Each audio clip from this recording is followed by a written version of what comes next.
పర్వతాలు తొలగిపోతాయి, మెట్టలు తత్తరిల్లిపోతాయి, అయినా నా కృప మిమ్మల్ని విడిపోదని యెషయా గ్రంథం 54వ అధ్యాయము 10వ వచనంలో జీవగ్రంథంలో రాయబడిన సంగతి ఇది చూసినప్పుడు జ్ఞాపకం వస్తుంది.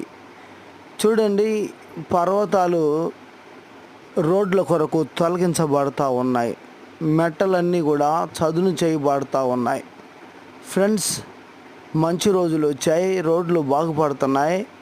మనుషులంగా వాక్యం ద్వారా ఏ అడ్డంకులైనా తప్పించబడి, చిన్న చిన్న ఆటంకాలు ఎత్తివేయబడి మన జీవితాలు సజావుగా కొనసాగాలి అంటే ఫ్రెండ్స్, మనలో కూడా ఇటువంటి మార్పును తేవడానికి వాక్యం మీద ఆధారపడడం అవసరము అని జ్ఞాపకం చేస్తున్నాను.